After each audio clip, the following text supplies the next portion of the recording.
Hello, dear audience. Have you tried to introduce yourself in Arabic? Let's learn some vocab which will help you. Ladies and gentlemen, this is Easy Arabic and I'm Jimmy.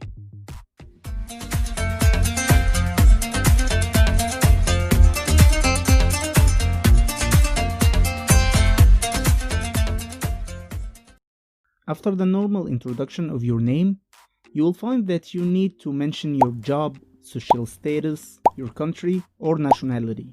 We will take them one by one. الوظائف: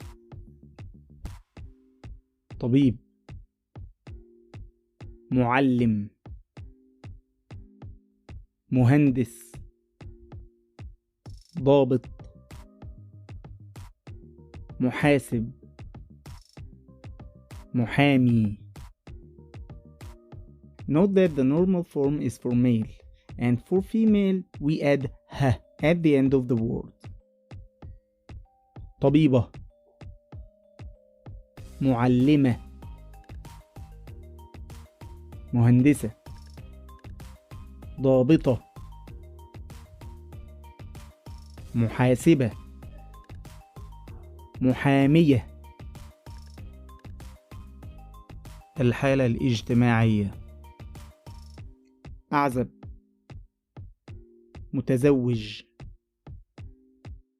مطلق، أرمل. The same rule apply, which is the normal form is for male and for female we add ه at the end of the word. Except for أعزب, it is for male, and for female we use عزباء. So this is the only irregular word here. عزباء، متزوجة، مطلقة، أرملة. البلد، الدولة: مصر، تونس، الجزائر،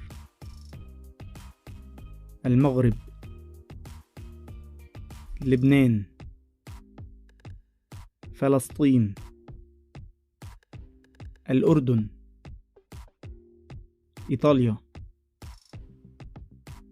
الولايات المتحدة الأمريكية،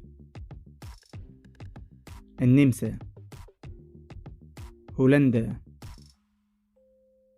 بريطانيا، اليابان، الصين، روسيا، فرنسا، ألمانيا. الجنسية: when you talk about the nationality, most of country names we add E for male and we add يه for female. مصري، تونسي، جزائري، مغربي، مصرية، تونسية، جزائرية، مغربية، لبناني، فلسطيني، أردني،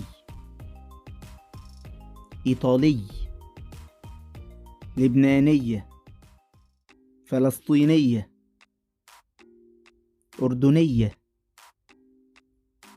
إيطالية،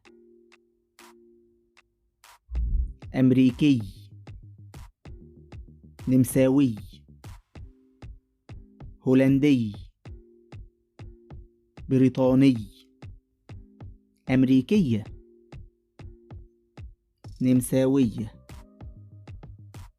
هولندية، بريطانية، ياباني، صيني، روسي، فرنسي، يابانية، صينية، روسية، فرنسية، ألماني، ألمانية،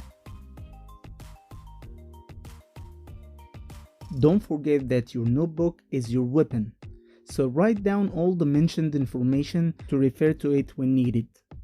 That's all for today's lesson.